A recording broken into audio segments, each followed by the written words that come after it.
Paz e graça para você ligado nessa emissora. Estamos começando o seu programa de reflexão, entrevistas e debates de todas as noites. Olha, o tema de hoje é pra lá de pesado. Nós vamos debater quais seriam as causas de criancinhas, sobretudo do sexo feminino, serem abusadas com tanta frequência dentro de suas próprias casas. Talvez você pense que isso não seja assim tão frequente, mas infelizmente é. E ainda que não fosse, ainda que fosse algo raro, já secante. Infelizmente não é tão raro. E o pior de tudo é que esse abuso, como o tema propõe, acontece dentro do próprio lar. Portanto, perpetrado por pessoas que convivem com a vítima. E isso não é novo, mas não tem diminuído. No Brasil e no mundo, esse tipo de crime acontece com sequelas indescritíveis para a pessoa que sofre o abuso e também para os seus familiares. Não há dúvida a respeito disso. O que se discute é como podemos prevenir esse tipo de coisa. Se você for sincero ou sincera, agora, nesse momento, reflita bem. Que cuidados você tomou efetivamente para que absurdo não acontecesse dentro do seu lar? É muito provável que não tenha acontecido, graças a Deus. Amém. Mas certamente aconteceu na casa de alguém que você ouviu falar ou até conhece. Por quê? Como explicar que uma barbaridade desse tamanho aconteça e continue acontecendo dentro da própria casa, onde a criança deveria ser protegida, né, por aqueles que a trouxeram ao mundo ou que se comprometeram a dela cuidar? E o que a sociedade pode fazer e o que ela está fazendo para evitar esse tipo de problema? Essa é uma discussão. Uma outra é como que nós lidamos com as consequências disso. O que a sociedade tem feito para, sei lá, tratar das pessoas envolvidas, tanto agressoras como agredidas nesse tipo de crime tão nefasto. Você já parou para pensar nisso? Pode ser que você não seja parte do problema, mas que tal ser parte da solução? Está no ar o Vejam Só.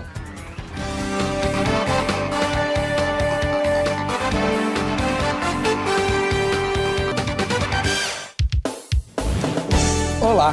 É com alegria que iniciamos o programa Vejam Só, saudando você em nome da Academia Teológica da Graça de Deus, a Agrade, a patrocinadora desse programa e que quer te mandar presentes. Para se qualificar aos brindes da Agrade, você só precisa entrar na internet, visitar a nossa página e votar na enquete. Basta isso. E o nosso endereço eletrônico é o vejamsó.com.br.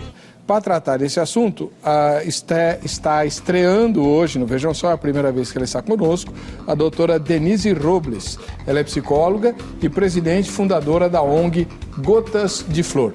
Paz e graça, doutora Denise, seja muito bem-vinda. Tudo bem com a senhora? Paz e graça, tudo bem, muito obrigada pela oportunidade.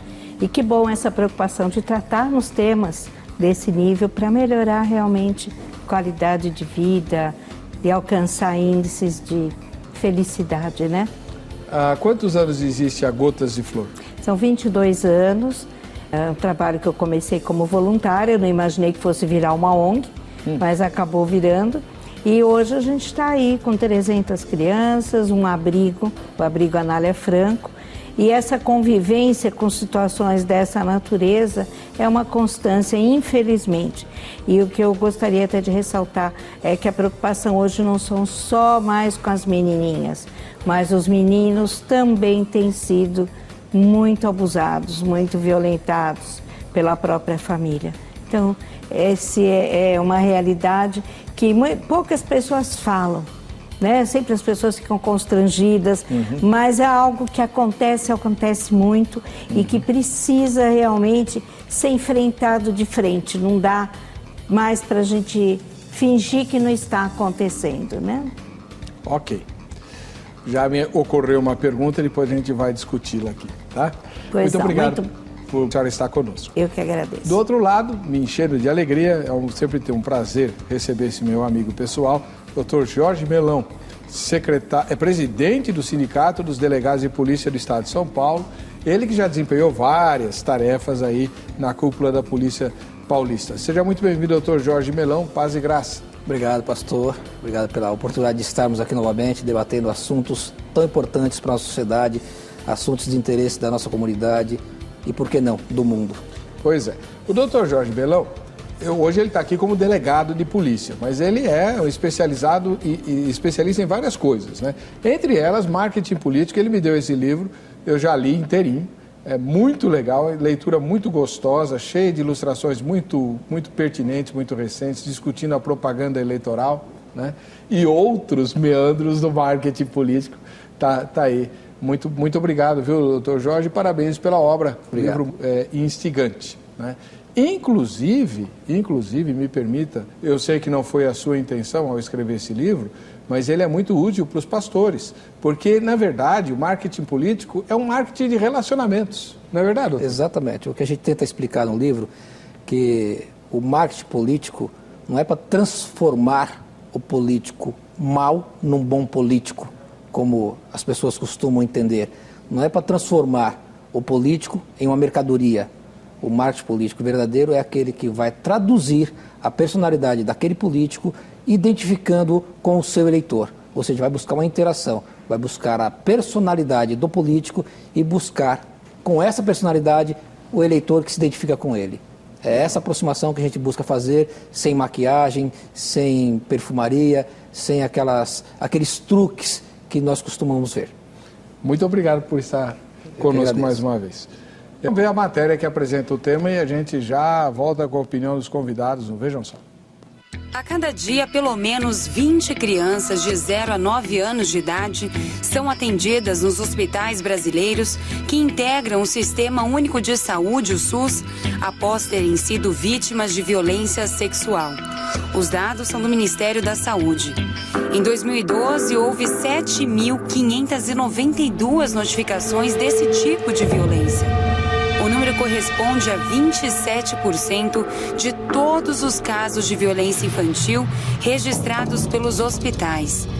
Na faixa etária de 10 a 19 anos de idade, foram 9.919 casos de abuso sexual, ou 27 por dia, no mesmo ano. Estima-se que até os 18 anos, 20% das mulheres de todo o mundo sofrem algum tipo de violência sexual. A estimativa é da Organização Mundial de Saúde. 70% dos casos de abuso de crianças de 0 a 9 anos de idade acontecem dentro da casa da própria vítima. No Paraná, a situação não é muito diferente.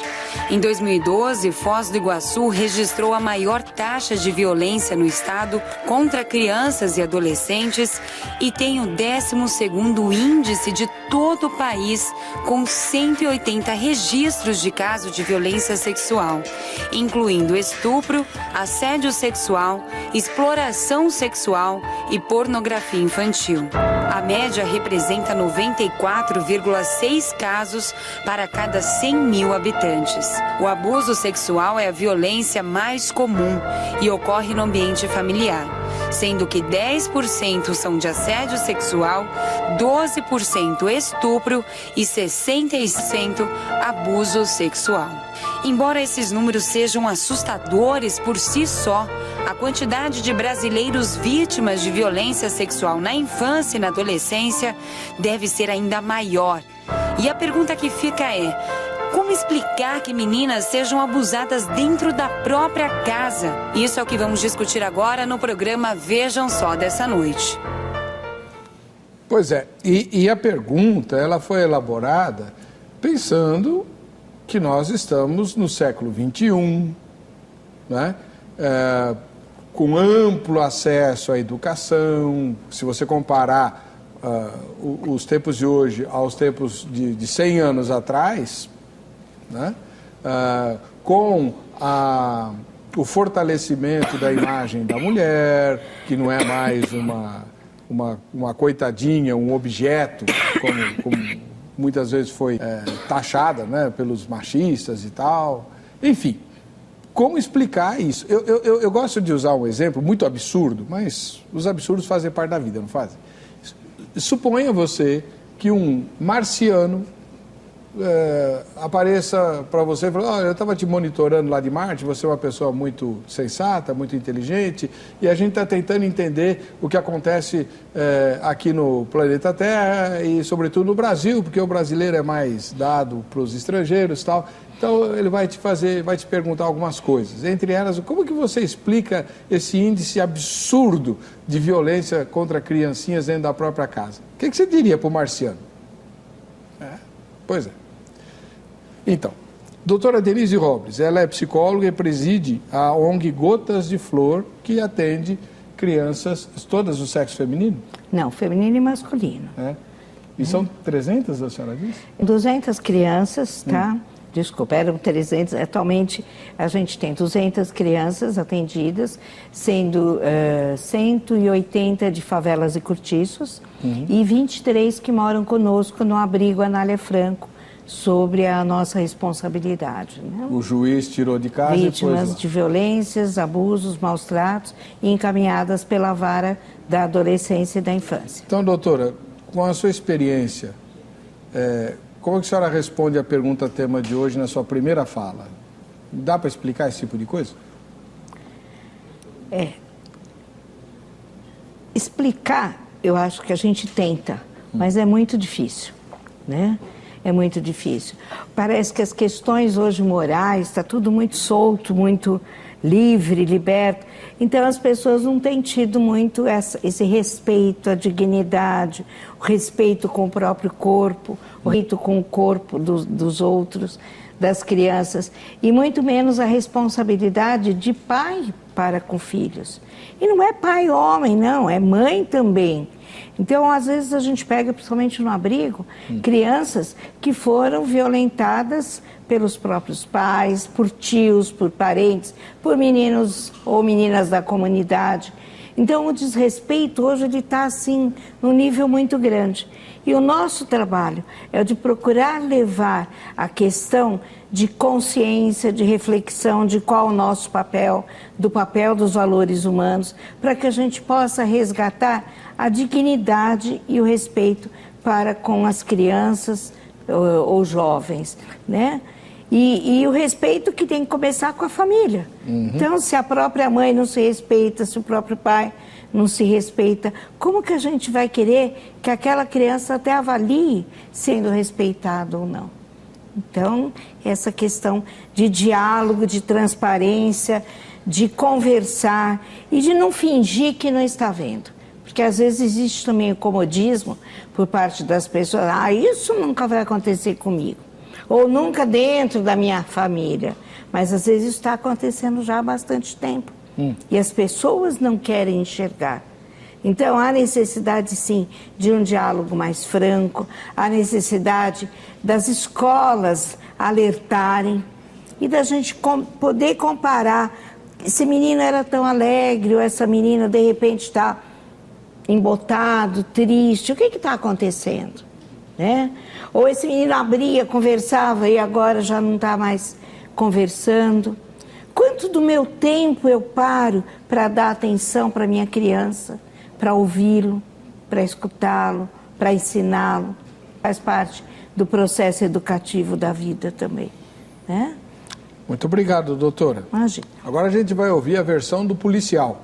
Dr. Jorge Melão, entre várias outras coisas, é delegado de polícia já há muitos anos. Quantos anos, doutor? 22 anos. 22, é uma vida, né? Já viu de tudo e mais um pouco, né, doutor? Vi muita coisa ruim mesmo. É verdade que a delegacia é um microcosmo da sociedade? Na verdade, a delegacia, ela é tudo na sociedade, principalmente na periferia. Ali você faz o papel policial, mas faz principalmente o papel social. Cerca de 65% a 70% das situações, não estou falando da ocorrência, das situações que chegam à delegacia são questões sociais, que nós temos que saber lidar, trabalhar, para que não transformemos um problema social num problema policial e criminal. Então, de todas as formas, briga de marido e mulher, discussão de vizinho, e muitas coisas chegam pegando fogo e com meia dúzia de palavras você consegue contornar e fazer com que aquelas pessoas que estavam querendo se matar, né, saiam de lá de braços dados, saiam caminhando juntos. Então isso não fica registrado, porque não é ocorrência, não é levada ao pé da letra como ocorrência policial, mas nós, policiais civis, principalmente os delegados de polícia, têm uma atuação preponderante na pacificação social. Que legal, isso é muito interessante de ouvir, né? Porque por leigo acha que delegacia só cuida de crime, né? Não, nós temos aquela cultura ainda de algumas pessoas chegarem à delegacia. Eu nunca entrei na delegacia, como se entrar a uma delegacia já fosse um crime por si só. Né? Então, doutor, mas dentro do tema de hoje, dessa temática, como é que o senhor responderia essa pergunta? Olha, se a psicologia não conseguiu explicar, não seremos nós policiais que conseguiremos. Nós temos algumas teorias, né? Diversos casos nos chegam ao conhecimento e a gente vai analisando o perfil de cada pessoa envolvida nesse delito, nesse crime, nessa cena horrorosa. E as nossas avaliações são as mais diversas possíveis. Algumas sem vergonhice mesmo, né? Pessoa muito descarada, muito sem vergonha, sem pudor, sem moral, sem nada. Algumas situações psicopáticas, outras situações de distúrbio mental por completo. Então as situações são as mais diversas possíveis. E nós temos também, até mesmo aqui no estado de São Paulo, aquele cidadão que acha que porque é pai ele pode tudo, né? Então, infelizmente, nós ainda temos.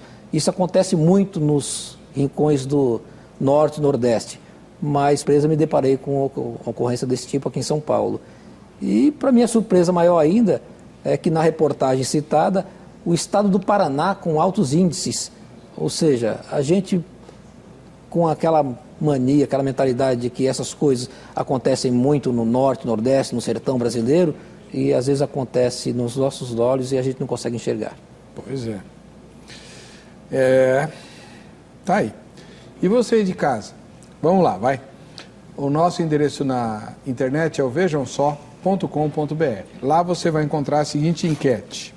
Em sua opinião, as penas aplicadas para pessoas que cometeram abuso sexual, aí abuso sexual de qualquer natureza, contra adultos, contra adolescentes, contra criança, abuso sexual. As penas aplicadas para pessoas que cometeram abuso sexual são, primeira resposta, justas e severas. Segunda, justas, portanto não severas. Terceira, ruins. Quarta, péssimas. E a última, não sei ou nenhuma das anteriores. Vote para que você possa se qualificar aos sorteios que nós vamos fazer aqui. Hoje eu vou sortear o livro do Dr. Melão, tá aqui, ó, Marketing Político, já vai com a dedicatória, né, do autor, com o seu nome aqui, e mais o kit da Academia Teológica da Graça de Deus, a caneca do Vejam Só e a camiseta da Grade, para você ficar bem e para você se lembrar de orar pela gente também, né? A Grade é uma escola, ela tem 600 e poucas unidades no Brasil todo, uma perto da sua casa, com um monte de cursos. O principal é o curso bíblico. O curso bíblico ele está presente em todas as filiais, você pode estudar a Bíblia na Grade, toda filial da Grade tem o curso bíblico, tá? E outras filiais, ou algumas dessas filiais, têm também cursos. Por exemplo, você pode estudar Libras, Língua Brasileira de Sinais, ou então capelania, evangelismo, tem também o curso de teologia, o curso de análise bíblica, curso de escatologia, música, inglês, espanhol, alemão, nesse caso usando a Bíblia, e assim vai. Melhor você anotar o telefone, que agora está muito tarde, não dá para ligar lá agora, mas amanhã, no horário comercial, você liga para 0 Operadora 11 3115 0819, mas liga amanhã, tá? Para começar 2015 já zeradinho, né, com o propósito de melhorar de vida aí no serviço da obra de Deus. 3115 0819 em São Paulo. Então 0 Operadora 11 3115 0819. Fala com o pessoal da Grade, eles vão te atender e vão te recomendar a filial mais próxima da sua casa. Tá bom? A gente volta já.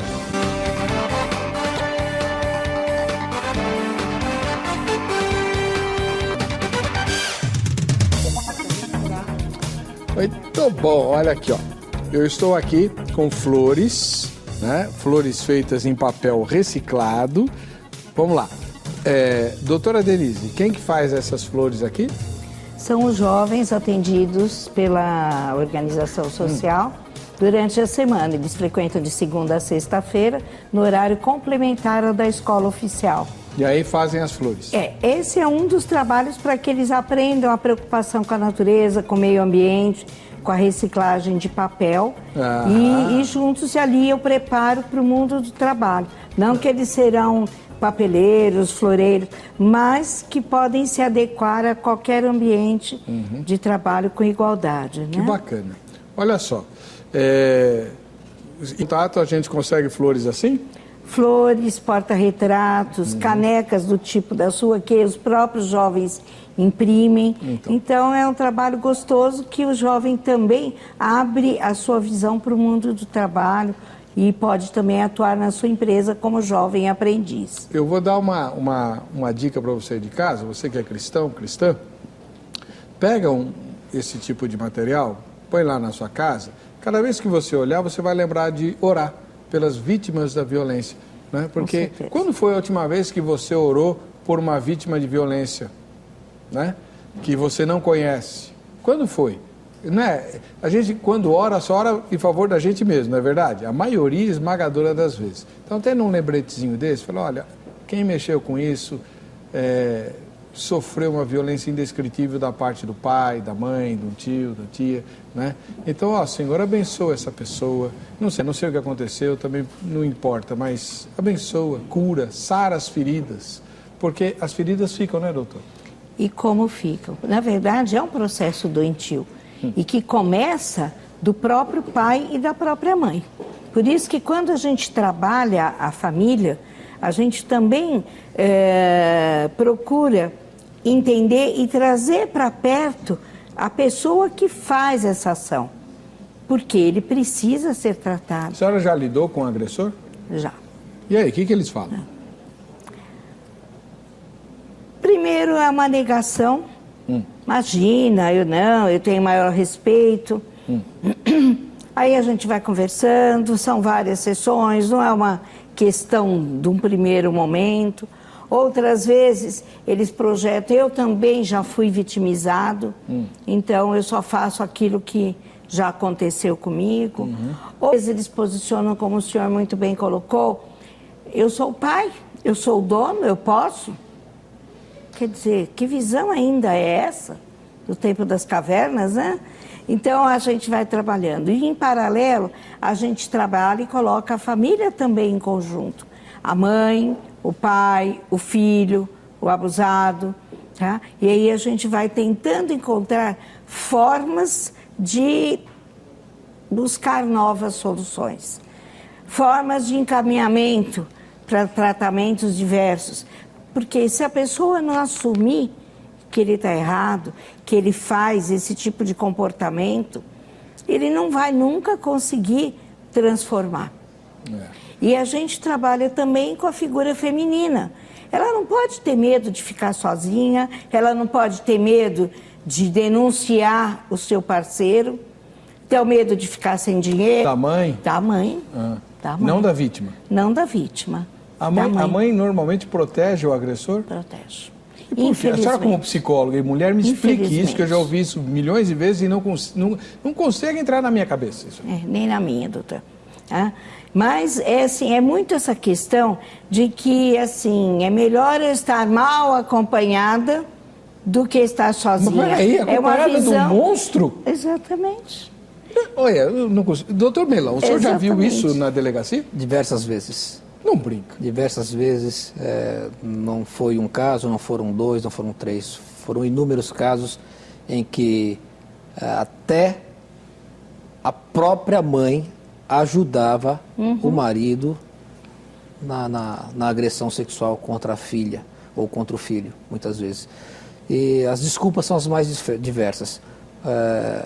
Algumas chegam a dizer que é a total dependência financeira dele, outras dizem que era por medo, outras falam que achava que aquilo era o correto, porque ela também sofreu daquele jeito. Então, as mais diversas e absurdas desculpas nos são dadas. A gente não consegue entender determinado perfil. E a psicologia tenta nos explicar. Mas o rótulo que nós, policiais, damos é um só: monstros. Eu fico... Doutor, Deus sabe o que faz. Se ele tivesse me posto num lugar desses, eu já estaria preso há muito tempo. Tem gente que está preso por causa disso. Tem mesmo? Tem. Como é que o senhor se segurava? Porque o senhor é um homem justo, eu conheço o senhor há muito tempo. Olha, pastor, tive problemas sérios. Tive problemas sérios porque quando você se depara com determinada ocorrência, como eu já me deparei, a mãe trazendo uma filhinha de 2, 4 meses no colo, que eu acreditava que estava desmaiada, a mãe chorando, e você, o que houve, minha senhora? Vou pegar a viatura para socorrer. Não adianta, doutora, ela está morta. Mas o que houve? O meu companheiro a matou. Foi, mas como? Violência sexual, ou seja, ele matou a enteada num estupro. Agora, imagina só a gente que é pai, que é avô, que tem filha, que tem neta, se depara com um cidadão desse. O sangue sobe, mas nós temos que nos conter, porque nós estamos lá para fazer o papel de aplicador da lei e não de violador da lei. Mas é difícil. A vontade que dá é realmente de pegar um cidadão desse e matar. É a vontade que dá na hora, mas se você não tiver uma estrutura adequada, você acaba fazendo besteira. Eu faria. Eu tenho certeza, porque eu não tenho estrutura adequada para tal. Não, às vezes a gente tenta passar, mas ainda bem que alguém nos segura. Olha... Sempre tem alguém, sabe, essa situação, por exemplo, se eu não tivesse com o meu investigador na hora, eu tinha feito besteira, porque o sangue subiu, a hora que você vê aquela criancinha, aquele anjinho, aquele bebê... Se a gente já fica indignado de ler ou de ouvir, imagina vendo. Nossa! Não, aí olha toda a situação. Depois que conseguimos deter, prender, fizemos o flagrante e tal. Ele negou? Ele no começo negou, depois acabou confessando. Alguns meses depois eu fui chamado à corregedoria, né, porque a mulher me denunciou dizendo que eu tinha feito ele confessar. Não, doutor. E foi na frente dela. O senhor vê a situação. O quê? O senhor vê a situação. E depois tomamos conhecimento de que... Ela continuou com esse cara? Ele preso, ela foi fazer visita íntima. Eles continuam. A senhora vai me internar Esse hoje, é um doutor. dos casos. Agora, o senhor imagina outros tão brutais quanto esse. Não, mas é impossível. Não. Ela carregou a filha morta que morreu no estupro. Chorando. E aí continua com esse cara e depois acusa o senhor. Pois é, quem é mais monstro? Ela ou ele? Tá, doutora, agora a senhora vai ter que me explicar. Isso aí não é possível. É o caso da doença mesmo, é o que eu digo. Não dá para a gente falar, não, são normais, isso é normal. Impossível a gente considerar, né, doutor, a normalidade disso. Então, são monstros, são pessoas que estão ali doentes e que precisam ser tratadas. Elas dão algum sinal para a sociedade reconhecer, falou, opa, eu vou ficar de olho naquele cara lá, porque... Ou não?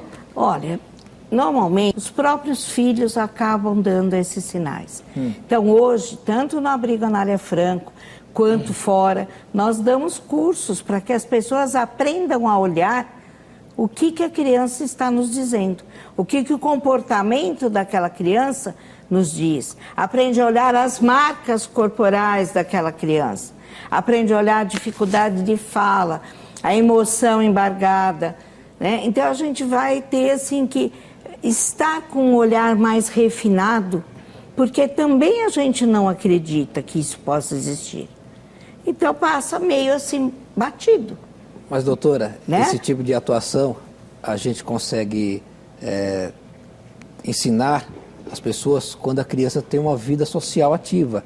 Agora existem casos que o pai cria sozinho a filha. Sim. Ou, nesse caso, em que a mãe é coadjuvante do pai. Não, e a criança você vai tinha expor 2 para quem? anos. Se você vai ensinar para a mãe, olha, observa o seu filho, observa a sua filha, o comportamento dela. Mas se ela estiver em conluio com o pai, não adianta nada. Sempre está, é muito difícil a gente falar que não está.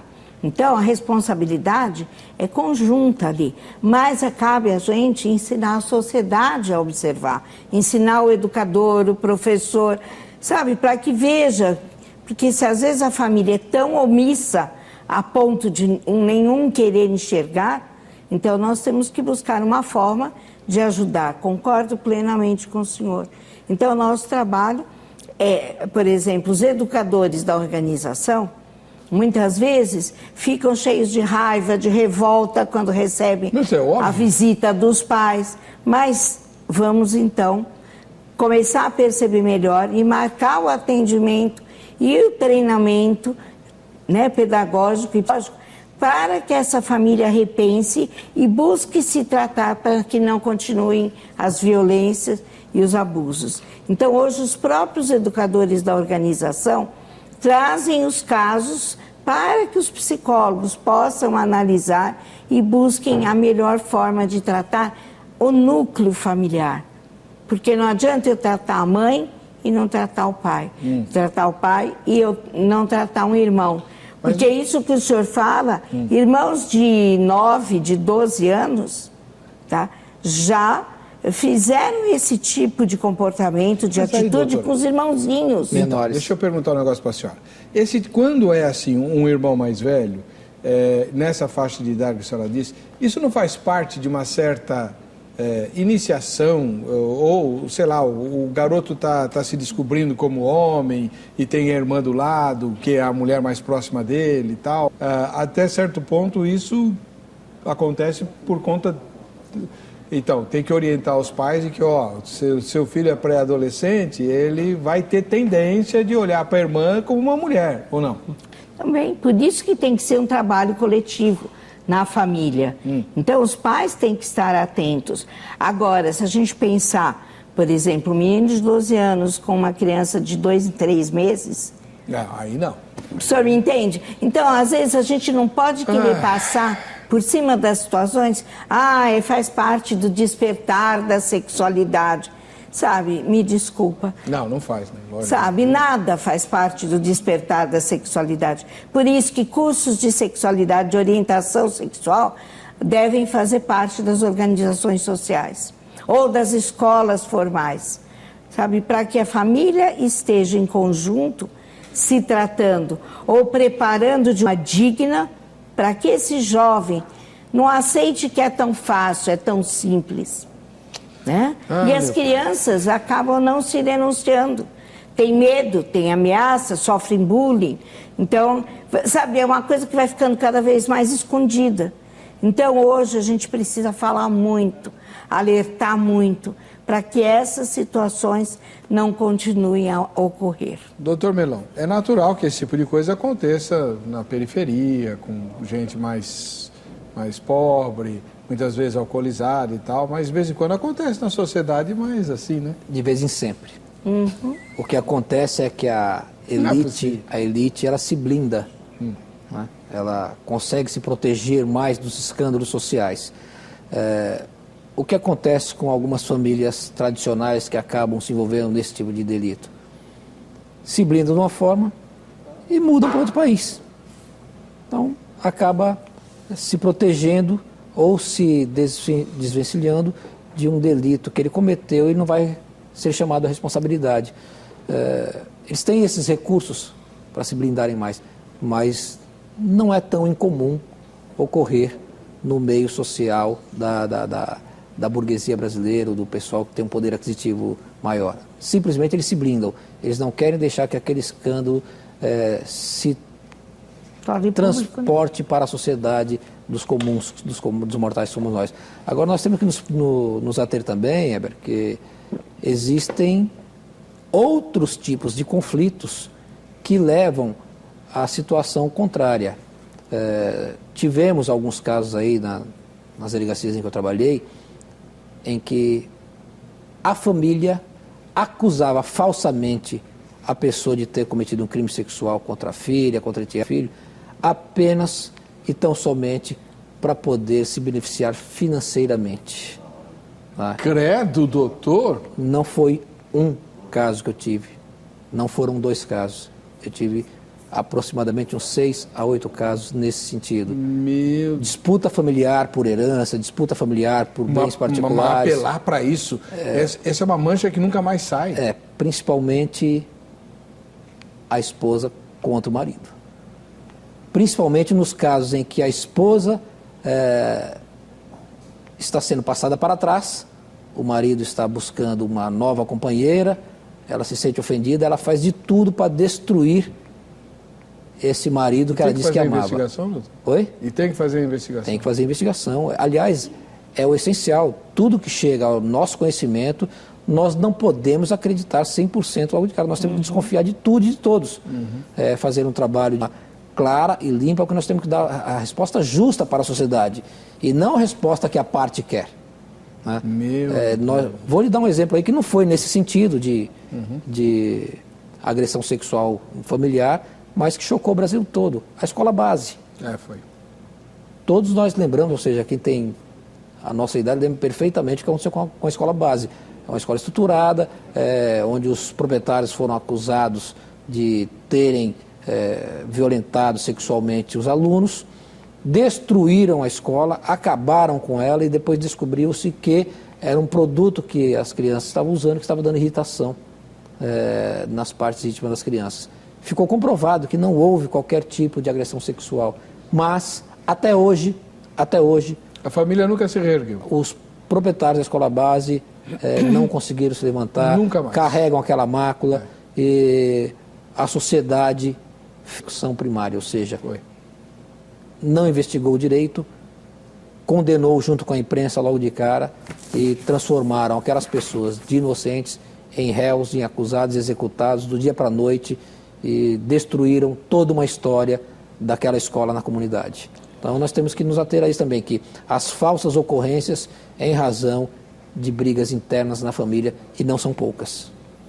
Olha, que situação terrível, né, doutor? Terrível. E quando a gente começa a pensar e vai aprofundando, a gente vê a necessidade de cada vez mais termos profissionais multidisciplinares para fazer essas análises. Porque, por exemplo, tem muitos casos em que as próprias crianças fantasiam. Tem casos que as próprias crianças mentem e mentem te olhando nos olhos. E qual a finalidade dessa mentira? Defesa, é uma forma de aparecer, é uma autobaixada, é ganhar a atenção do pai e da mãe, das pessoas. Então, vai depender muito do processo que está por trás ali daquela família. Por isso que quando a gente trabalha, seja nos abrigos ou mesmo de forma preventiva na organização social de comunidades, a gente precisa de ter um processo de escuta muito afinado, de trazer outras pessoas, de fazer discussões em campo, para que a gente possa tentar chegar de uma maneira clara e justa no melhor resultado. Né? E fazer, por exemplo, o que tem nos ajudado muitas vezes é a participação dos irmãos, que aí a gente põe para conversar a família e o irmão fala, mas mãe, quando você fez isso é um abuso também.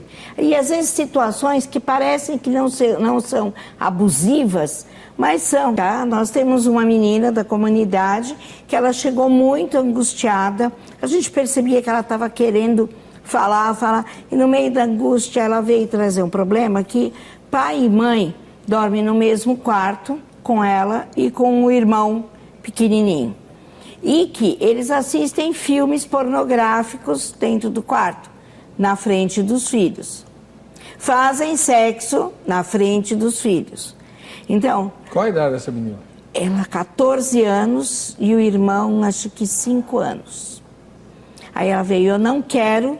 Eu convivo com isso, me sinto desrespeitada e eu não quero que o meu irmão passe por esse mesmo problema que eu tenho vivido esses anos todos. Isso não é crime, doutor? É crime. É uma forma também. É crime. É crime, passível de... É crime, expor a criança a situações, está previsto no Código Penal. Mesmo que ninguém toque nela. Mesmo que ninguém toque nela. Tá? Hoje, você utilizar uma imagem de uma criança para fins pornográficos é crime, está previsto na legislação penal e vão responder por isso. Se for Mas o pai levado pode falar assim, não, isso é educação sexual. Não, nesse caso não. Assistir filme pornográfico não tem nenhuma conotação de educação sexual. Aliás, é uma deseducação. Exatamente. A pessoa que é maior de idade, tem o seu livre-arbítrio, ela faz o que ela bem quer e bem entende, desde que não seja proibido por lei. E assistir filme pornográfico ou participar da confecção de um filme pornográfico, para uma pessoa maior de idade, não há nenhum crime. Né? Ou seja, a relação sexual, propriamente dita, não é nenhum crime. Né? E desde que seja feito com amor, é algo benéfico, é bom, é sadio. Agora, você induzir ou levar uma criança que está com a sua formação moral a caminho a determinada disposição é crime, está previsto em lei, está no Estatuto da Criança e do Adolescente, está no Código Penal e vai responder por isso. Como é que a senhora encaminhou esse caso? Esse caso a gente chamou a família, conversamos. E o que eles falaram para a senhora? Mas é normal, não tem que fazer sexo, né? Então, aí a gente foi conversando e o que foi orientado, e sempre tirando deles, como nós podemos fazer, né? Então, a gente conseguiu para a menina lençóis, ela fez cortina, ela separou com guarda-roupa e cortina, aonde ficava o pai, aonde ficava o irmão. Tá? E a gente propôs outras saídas, quer dizer, vão assistir o filme numa hora que os filhos estão na escola, vão fazer o sexo do jeito que vocês acharem que for o melhor, mas sem a presença das crianças. Então foi feito todo um trabalho, um acompanhamento, e esse foi um cara que conseguiu um bom resultado. Uma coisa interessante nessa sua fala, doutor, a menina se incomodou. Por quê? Quer dizer que não é natural no ser humano se deparar com os pais assistindo determinadas coisas ou fazendo determinadas coisas? Não é. Não é natural, certo? Não é natural. Não é natural. E que bom que essa menina conseguiu chegar e trazer esse incômodo. Não, eu fiz essa pergunta de propósito. O doutor Melão é uma pessoa muito informada, muito bem informada, e você aí de casa pode até se chocar, mas existe no mundo, sobretudo no hemisfério norte, um movimento que já tem uma certa idade para que a pedofilia seja reconhecida, né, doutor, como uma manifestação natural da sexualidade humana. Então, o que a gente tem que entender é o seguinte: primeiro vamos corrigir algo que fica sendo batido na televisão todos os dias e a gente comete erro. E todos nós cometemos isso. Pedofilia, primeiro, não é crime. Né? Como assim? Esse é o problema. A pedofilia é uma palavra que vem do grego, né? E significa amor pela criança. Amor pela criança, não tara pela criança. Né? E a pedofilia, ela está no contexto científico, médico e filosófico, e não na parte criminal. Então, nós temos que separar as coisas. Está lá no CID, tem o tratamento psiquiátrico para quem sofre desse problema de pedofilia, mas não como tara, mas sim como um amor mesmo, que é aquela situação do amor exagerado do pai para a filha, mas sem aquela tara, sem a visão sexual. Então existem tratamentos para isso. Então, pedofilia não é crime. É isso que a gente tem que começar a incutir na cabeça do cidadão brasileiro. Felizmente, transmitido e retransmitido diariamente pelos meios de comunicações no Brasil afora. O que nós temos são os crimes cometidos contra vulnerável, ou seja, crime sexual cometido contra vulnerável, que está lá no 217A do Código Penal Brasileiro, tem uma outra parte que está no ECA, no Estatuto da Criança e do Adolescente, e que tem que ser discutido na parte e âmbito criminal. Então, o que nós temos é o estupro de vulnerável, o que nós temos é o crime sexual cometido contra vulnerável, que encontra-se no meio a criança. Que o vulnerável não é só a criança, o vulnerável é toda e qualquer pessoa que, por qualquer motivo, ainda que seja por doenças mentais, ou seja, situação débil, etc. e tal, ou por qualquer outro motivo, não possa oferecer qualquer resistência. O que isso aí quer pegar? Determinados profissionais da saúde que dopam as suas vítimas para cometer o abuso sexual. Então, essa pessoa, por mais capaz que ela seja, naquele momento ela se tornou incapaz e torna-se vulnerável. Nossa, que esclarecimento importante esse senhor deu, muito bom. Bom, como o tema é pesado, antes de a gente ir para o intervalo, vamos dar uma aliviada, né? Existe um quadro novo aqui no programa, chama Vejam Só. Quem assiste ao Vejam Só? São pessoas que tiram o seu selfie, o seu autorretrato, assistindo ao Vejam Só, ou do jeito que você quiser, e mandam lá para o Facebook/programa Vejam Só. E a gente vai mostrar toda noite aqui um pouquinho dessas pessoas, inclusive você. Faz o seu autorretrato aí com quem assiste ao Vejam Só na sua companhia, mas não se esqueça de identificar as pessoas e dizer onde você mora, tá? Cidade e estado. Legal? Vamos lá. Nós estamos aqui com a Ana Leica Rodrigues, de Monte Alegre, no Rio Grande do Norte. Não, a Ana a Ana, eu não sei se a Leica é a cachorrinha que está aí do lado, né? Eu tô achando que é, tá? Mas ambas têm o mesmo sobrenome, Rodrigues, tá bom? Angelita Dornelles, não diz de onde é, né? E tá provando que assiste mesmo ao Vejam Só, tá aí, ó. Aparecida Cunha, de Porto Velho, em Rondônia. Ô, Aparecida, você tinha que bater a foto bem na hora que eu tô fazendo uma careta. Olha só. Eu já não sou bonito, mas fazendo careta então. Betânia Oliveira, de Guaianazes, aqui em São Paulo. Uau, Betânia. Inácia Itainara.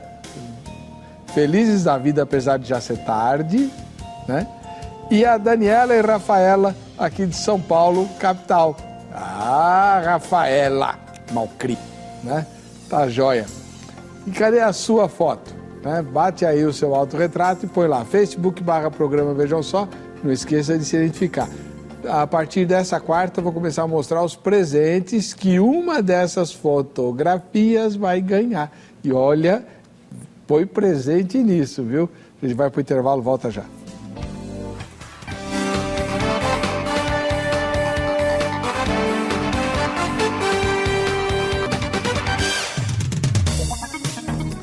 Muito bem, você já participou da nossa enquete? Vejamsó.com.br, vai lá, vota na enquete. Se você não ganhar o kit da grade hoje, você concorre ao kit da Jo Rezende. E vale a pena, ela mesma vai dizer para você por quê.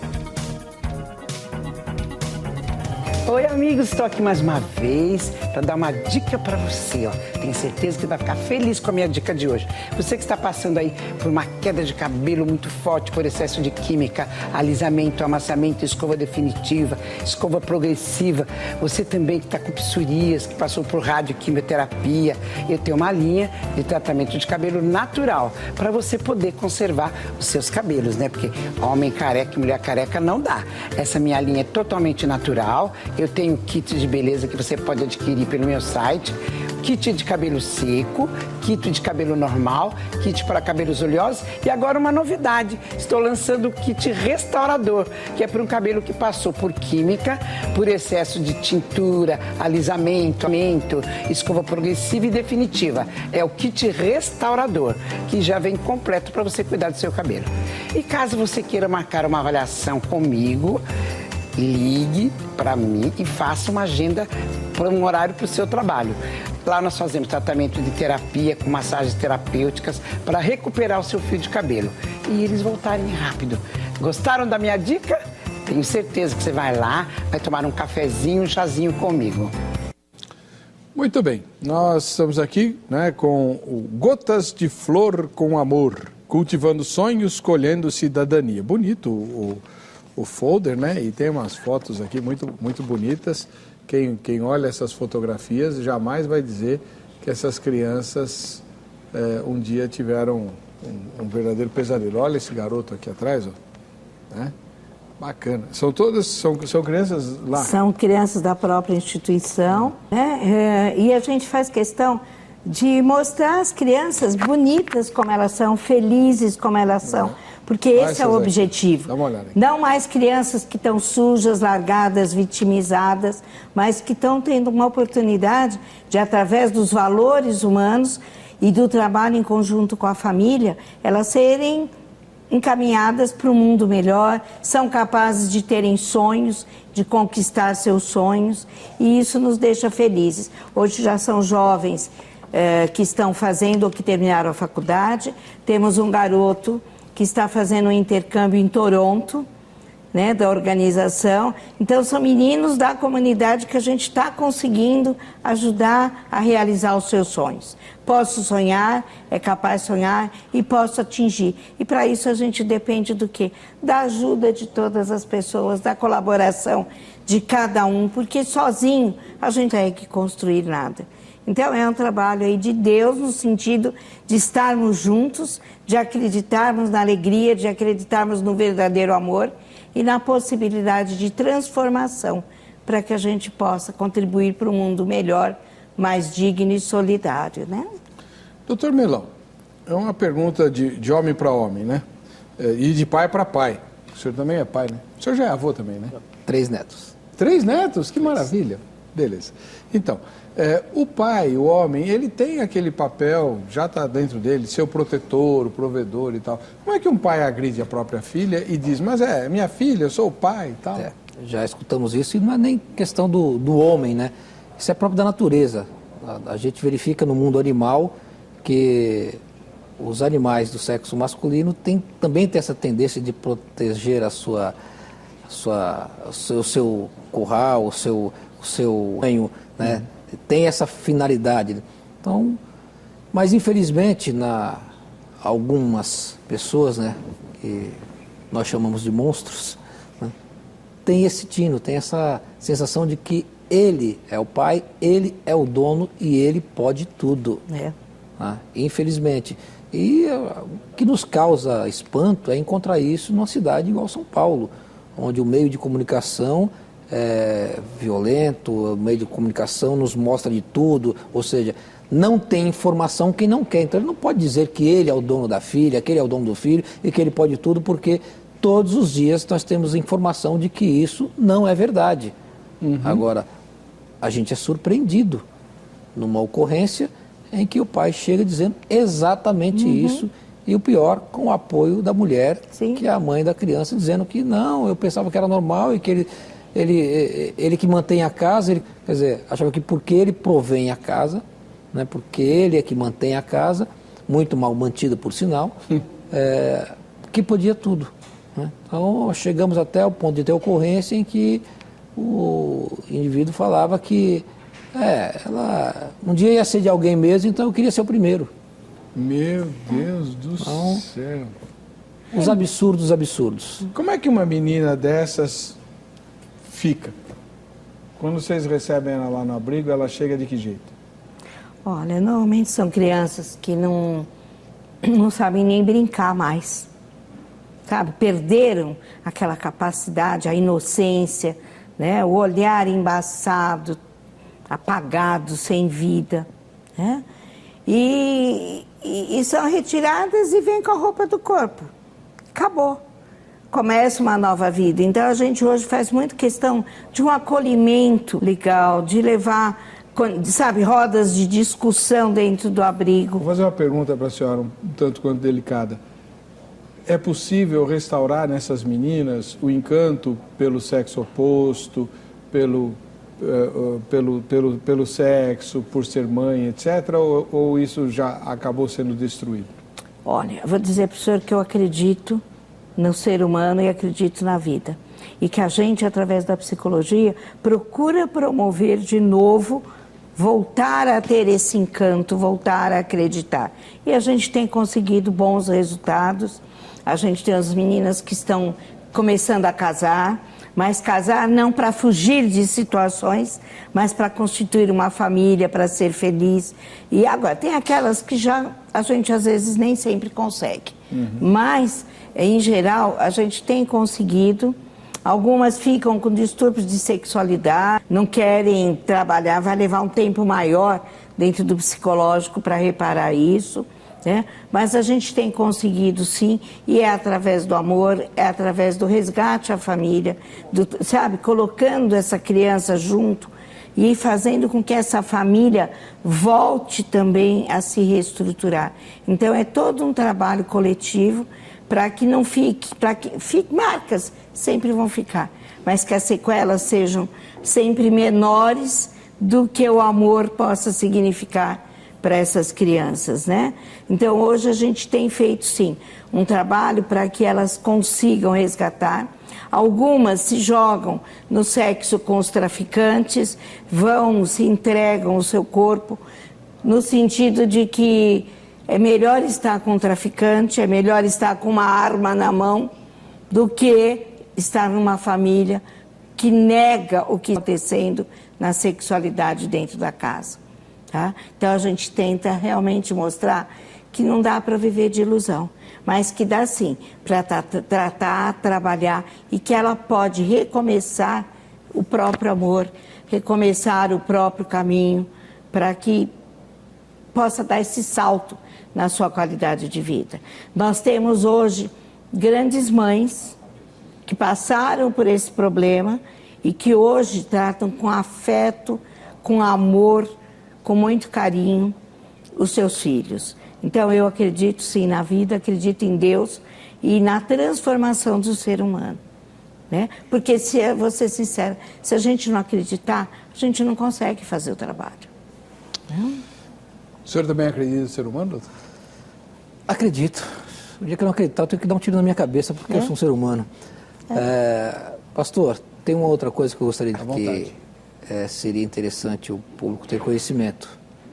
Situação real que também já tive o desprazer de atender. Situação em que a mãe chegou em casa e surpreendeu o pai com a filha. E que a filha ficou contra a mãe. Nossa. Porque o pai, desde pequenininha, aliciava a filha e a comprava com presentes, com brinquedos, com isso e aquilo, e a filha foi se acostumando, entre aspas, digamos assim, a se prostituir para o próprio pai, né? Ou seja, e um a dia... filha tornou-se uma rival da mãe. Tornou-se a rival da mãe. E quando a mãe chegou do serviço, repentinamente, um dia chegou mais cedo em casa, e deparou-se com a cena do pai e a filha tendo relação sexual. E ficou uma fera, é claro, ficou muito nervosa, chamou a polícia militar e todos foram conduzidos à delegacia. A menina ainda criança, né, seus 13 para 14 anos, né? Fizemos todos os exames necessários, né? A menina inclusive queria se recusar a fazer os exames no Pérola Baito, aquele que tem o sistema aqui no estado de São Paulo, no convênio com a polícia, né, com a Secretaria de Segurança Pública, queria se recusar, ou seja, ela quis dificultar todo e qualquer acesso de prova contra o pai dela. Então nós temos esse tipo de situação também. E não podemos deixar de tentar analisar também esse outro perfil, que é o pai que não é o tradicional machão, mandão, que diz que a filha é minha, mas aquele, justamente o bonzinho. Então nós temos os dois lados. Nós temos que analisar, é muito difícil de se apurar, porque normalmente acontece entre duas pessoas e as provas são difíceis de serem obtidas. Só conseguimos trazer esse tipo de caso à tona e provar e botar o criminoso na cadeia quando nós temos o devido auxílio da vítima. E muitas vítimas não querem ou não podem aparecer. Ai. Que coisa. Já teve alguma menina que chegou lá nessa situação? Mas eu gostava. Olha, e tive o oposto também. O pai obrigando a mãe a trazer a filha para a cama junto. Como assim? Eu continuo com você se a sua filha vier fazer sexo junto comigo. E com você. Leva? Mas era filha dele ou era enteada? Essa era enteada. Aí... Tá? Mas ele também fazia com o filho homem. Menino. Não. Sim. E a menina, a jovem, se recusou. Tá? Então chegou a sair de casa e tal. E a gente não conseguiu fazer com que essa mãe ficasse com a família. Ela optou por ficar com esse marido. Com esse monstro. Como é que a senhora explica isso como mulher? Me explica. Ela ama tanto assim? não creio, isso eu não chamaria de amor. Amor é positivo, né? Amor não é negativo. Sabe, é muito mais uma covardia, uma acomodação. Uma obsessão, entendeu? O medo de ficar sozinha. Ai, como eu vou ficar sabendo lá onde eu nasci que eu estou separada? Então eu preferi viajar na fantasia, mas na deixa obsessão. eu fazer uma pergunta para a senhora. Extremamente machista, eu reconheço, mas a mulher não tem orgulho porque ela sabe que o cara tem outra, que inclusive é a filha dela. E aí? E aí é essa falta de dignidade. Por isso que o trabalho que a gente faz é sempre dentro da espiral do crescimento e do conhecimento dentro dos valores humanos. Porque, gente, se não tivermos o resgate dos valores humanos, que mundo nós vamos parar? Então é esse o trabalho, de mostrar o caminho, e a gente, infelizmente, tem que respeitar as decisões, sabe? E não é certo algumas escolhas, mas a gente pelo menos conversa, esclarece, tenta trabalhar, mas sempre a decisão e a escolha vai ser das pessoas. Alguns casos são encaminhados, a gente também encaminha os casos de violência, de abuso junto às delegacias, junto à vara da infância e da adolescência, junto ao conselho tutelar. Mas as escolhas, infelizmente, são deles. Agora, eu não posso ver, não enxergar e me calar. Porque aí eu não estou sendo digna com o meu voto de justiça, de amor e de respeito para com as crianças atendidas, sejam da comunidade, sejam do abrigo. José de Sá Pedral, ele mora em Sergipe, em Itabi. O motivo é a falta de satisfação do apetite sexual da mulher para com o seu companheiro, pois os homens possuem hormônios que trabalham em favor para a prática da sexualidade. Ou seja, quando mesmo procura a sua companheira para a prática do sexo e não a encontra, logo os sexuais começam a se desencadear por causa desses hormônios. E ele, como homem, satisfaz seu desejo de forma errada, abusando sexualmente dessas menininhas. Chamamos essa prática de pedofilia, que, claro, é um crime. Então, a gente já descobriu que não é crime. E o José, é só apetite sexual, doutor? Não, isso é falta de vergonha, isso é safadeza, porque é tudo absurdo. E voltamos a dizer, existe o crime aí, que é o abuso vulnerável. O abuso de vulnerável, né? Ou seja, estupro de vulnerável, né? A denominação que a imprensa dá, que a mídia dá, que é a pedofilia, isso é uma doença e está lá no CID, ela é tratada de outra forma. Agora, dizer que isso aí é por causa de hormônio masculino, isso é mentira.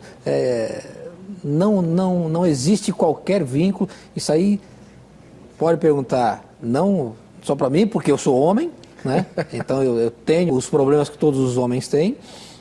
Pode perguntar para a doutora, psicóloga, pode perguntar para o psiquiatra, pode perguntar para o médico. Isso é falta de vergonha. Animal que não tem controle, que tem essa coisa de impulso e vai, mas um ser humano tem que buscar tratamento. Não é para se acomodar e se ancorar, né, na desculpa, doutora, do apetite nada sexual. Justifica, absolutamente nada justifica um pai investir sexualmente contra a sua filha. Nada justifica. Nem até mesmo situações onde já tivemos casos assim na delegacia, não em relação a sexual, mas casos em que pai e filha não se conheciam. Por que não se conheciam? Teve um romance quando jovem e tal, e nunca mais viu a mãe da filha, em muitos casos nem sabia que tinha filha, e depois acabou conhecendo em outra situação aquela filha. Então, nem numa situação dessa, ou seja, onde você a convivência familiar não justifica, você sabe que a sua filha não justifica. Acabou. E autocontrole.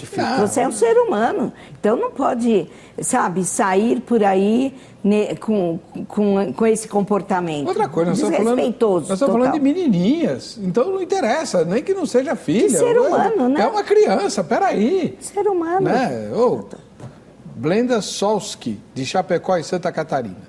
As crianças são abusadas pelos mais velhos que têm contato com ela e dentro do lar. devido à intimidade do lugar. Irmãos, primos, parentes, babás. Babás? Também. Babás. Babás? Babás. Com meninos. Não babás com meninas, que babás Sim. homossexuais. Filhos que abusam dos filhos dos empregados. Sabe? Então não é uma coisa que é só... Empregado que abusa do filho do patrão. Isso, exatamente. Está escrito aí, empregadas, porteiros, faxineiros e prestadores de serviço, vizinhos e principalmente companheiros. Exato. E não só homens, é muito Mulher comum também. mulheres.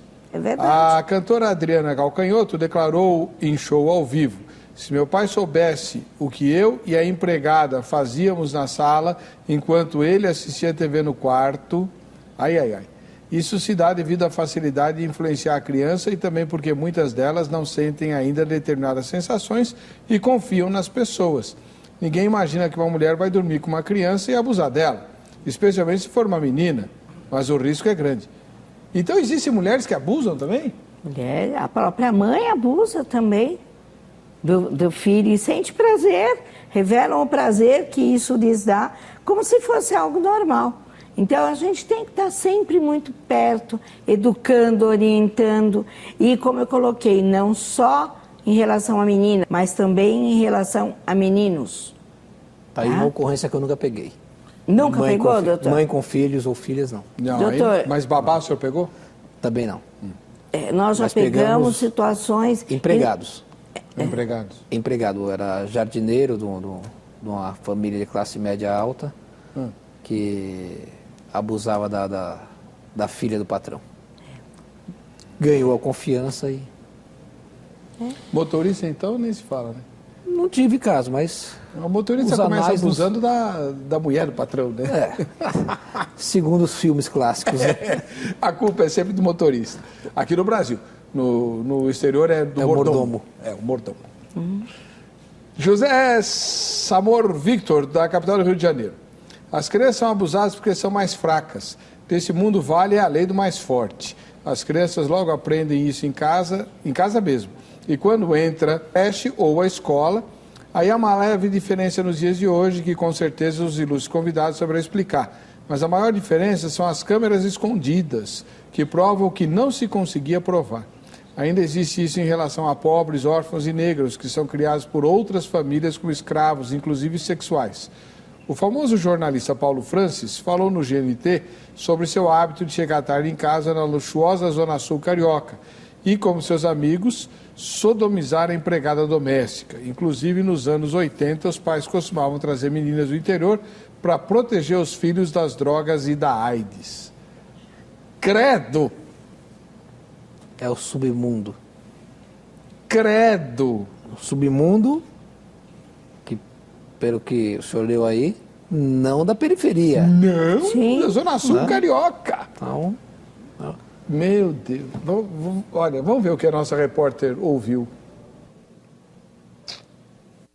Como a gente pode explicar que crianças, meninas, sejam abusadas dentro da própria casa?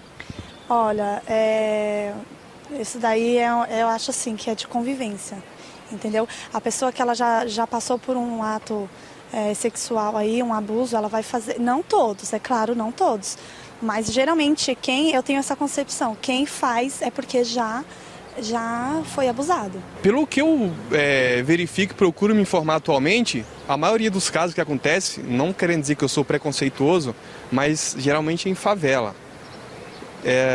E geralmente também é padastro que faz esse tipo de coisa, esse tipo de abuso. Ela vai sofrer isso a vida toda, vai viver com trauma na vida e isso pode até causar morte, pode matar a mãe, pode matar o padrasto ou o pai por ódio de ter sido estrupada quando nova. E isso é uma coisa horrível, na verdade, muito mesmo. Eu não sei o que dizer. Eu acho que eu mataria alguém que fizesse isso com meu filho. Na verdade, eu acho que deveria ter pena de morte.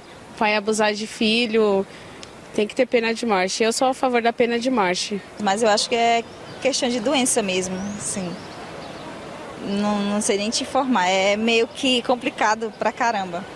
Que a mãe pode até estar fazendo parte, né? E é falta de sem vergonha dela e do pai, o padrasto, não sei. Falta de caráter dos dois. E o rapaz foi preconceituoso, doutor? Bastante.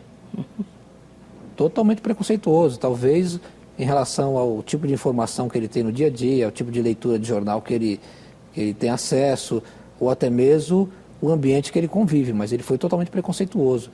Nós já discutimos aqui que nos mais altos os mais altos prédios, coberturas, etc., também acontecem. Aí acontecem com pessoas famosas que se blindam, que buscam a sua proteção e não deixam as coisas saírem daquelas quatro paredes. Então, mas ele foi totalmente preconceituoso, infelizmente, e muita gente tem essa concepção.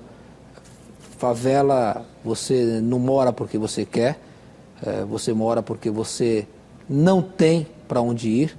Eu não conheço ninguém que diga assim, eu adoro morar aqui na favela. Você se acostuma, você está lá, você não tem para onde ir.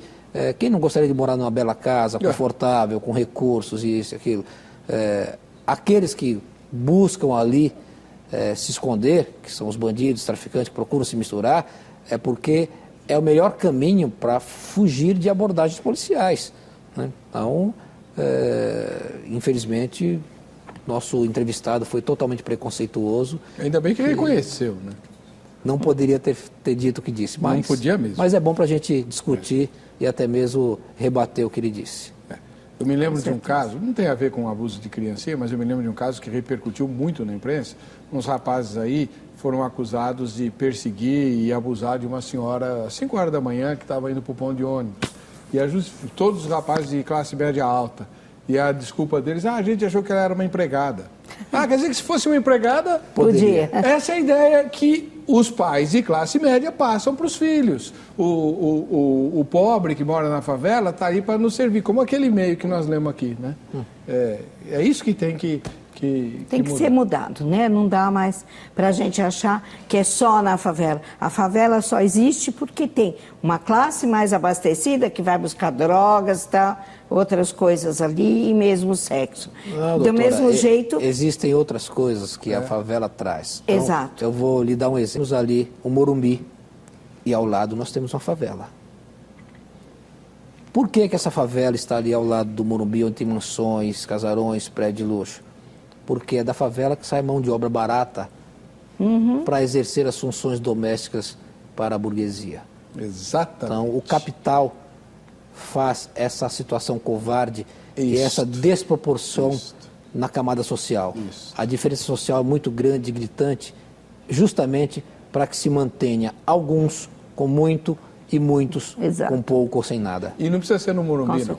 Não, estou dando exemplo. Não, mas o que eu vou falar é só dizer assim, quantos de nós, remediados, abriríamos mão da empregada doméstica? Como nos Estados Unidos, que ficou muito caro, né?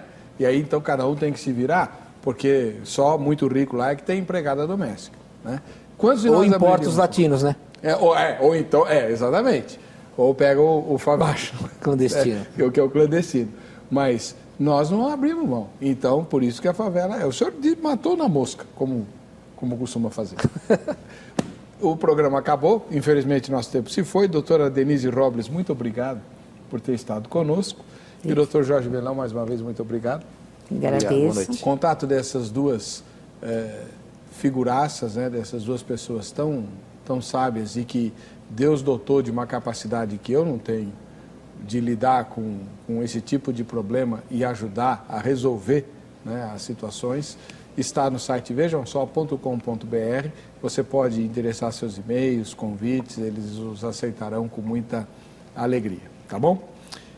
Quem vai levar o kit da grade? Giliane Fernandes, de Inhapim, lá nas Minas Gerais. Então, qual que é o nome aí, Ana? Para o doutor Melão. Giuliane. Doutor Melão, o senhor faz aí a dedicatória, tá bom? Giuliane. Para Giuliane. Para você que fica com a gente, fica com essa emissora, a paz e a graça de Jesus. Até o próximo Vejam Só.